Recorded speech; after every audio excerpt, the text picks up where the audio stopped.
reshoots aren't inherently bad, and while yes, they have led to big budget disasters like Justice League and can indicate that a project has gone entirely off the rails, sometimes they can be the last piece of a puzzle that turns a good movie into a masterpiece. However, even the smoothest scenes completed after principal photography can look a little awkward in the finished film.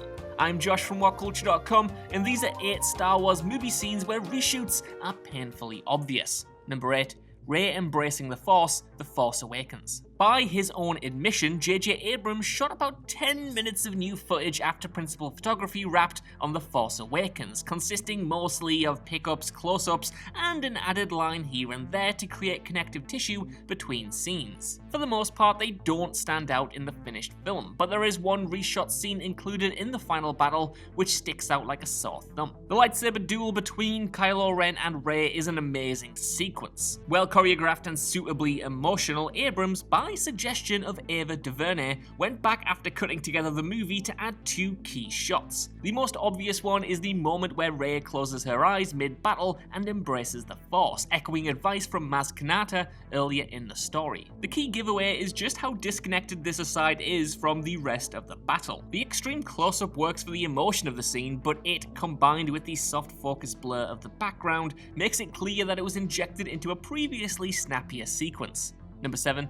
Obi Wan's changing hairpiece, The Phantom Menace. In his first of multiple appearances on this list, Ewan McGregor caused a bit of an issue when he turned up to film his reshoots on The Phantom Menace. The problem was that once he wrapped on Star Wars, the actor immediately moved onto the production of Rogue Trader, which required him to physically change his appearance. When he came back to shoot with George Lucas, the production team were forced to give McGregor a new hairpiece to mimic the style that he was sporting in the previous footage. This is particularly distracting in the new sequences, as it's plain as day the actor is wearing a wig. It's not even close when you see the reshot footage on Naboo towards the climax and the original side by side. What makes the reshoots painfully obvious though is the mistake the costume department made during filming. In some amended shots, specifically on Tatooine, Obi Wan's braid is on the left side of his head when it should be on the right. Number 6. Laura Dern's dubbed dialogue doesn't sync with her mouth, The Last Jedi. Like The Force Awakens, most of The Last Jedi's reshoots aren't too obvious in the finished film. The major alterations story-wise came on Canto Bight, specifically the introduction of Broom Boy, the Force-sensitive kid who closes out the movie's final shot. However, according to Slash Film, which released a rundown of all the major changes during production shortly after the movie debuted,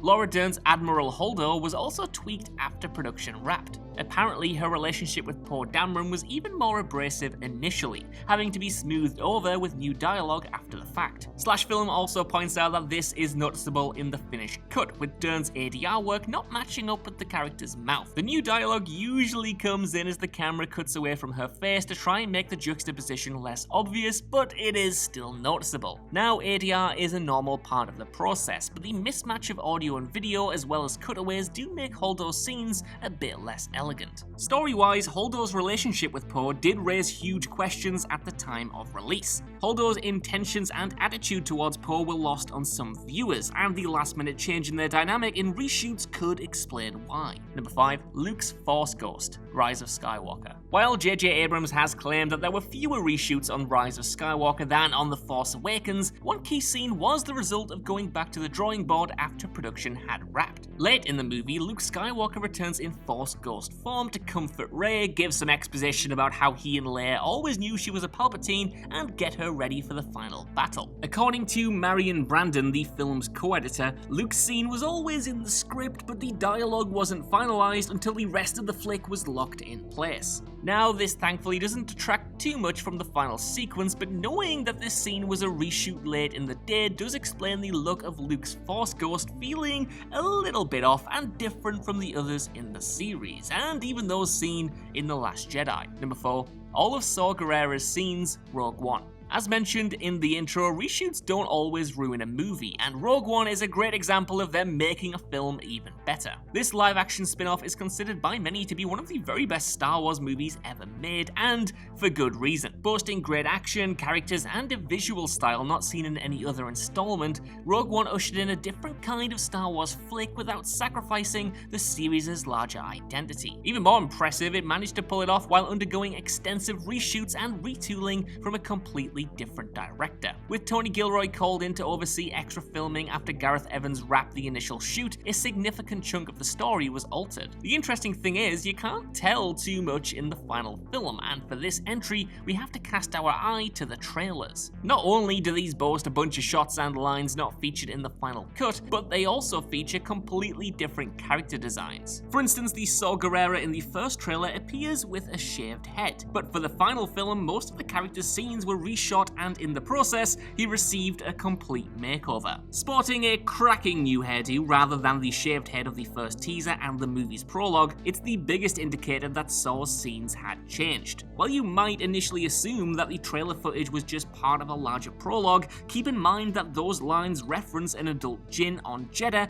and were deleted, while behind-the-scenes shots and images from Rogue One's visual guide also confirm that Saw initially sported the bald look in his scenes with an adult Jinn. Number 3. Padme's death, Revenge of the Sith. While most of the entries so far have focused on filmmaking goofs and inconsistencies, this one is a little bit more complicated. Even more so than the other prequels, Revenge of the Sith underwent radical changes all the way through production, with entire storylines being changed or dropped after filming had wrapped. One character hit the most by these alterations was Padme. In the finished movie, her character mostly functions to motivate Anakin, with his fear of her impending death cementing his road to the dark side. Nothing sums up the mishandling of her story more than her death though, which infamously happened because she lost the will to live. Deleted scenes focused more on Padme's active role in building a resistance to Palpatine though, with the character initially going as far as helping form the rebellion to come. Her active role in fighting back against the Empire initially brought her face to face with Anakin in the climax, as revealed by a key designer on the prequels, Ian McCaig. Speaking about Padme's alternate arc, he explained that the original plan was for her to confront Anakin at the very end, and even tried to assassinate him, knowing the threat that he posed to the galaxy. However, ultimately she would relent, loving him too much to go through with it. Then, however, as McCaig explains it, quote, enter Obi Wan, Anakin freaks out, kills Padme, well, almost, end quote. This obviously is a spin on a scene that we actually did get in the movie, and it's unclear what was actually shot, what was scrapped in production, and what didn't make it to the shooting script. But we do know that Anakin's fear of Padme's death leading him to the dark side definitely came in the reshoots. All these changes resulted in her character being weirdly sidelined in the finished movie, and that painfully odd death scene. Number 2. Palpatine is using Anakin's lightsaber while battling Windu, Revenge of the Sith. Now, I will admit this one blew my mind, so if you don't want the illusion of this scene ruined forever, then here's your chance to skip to the next entry. Look, it's okay,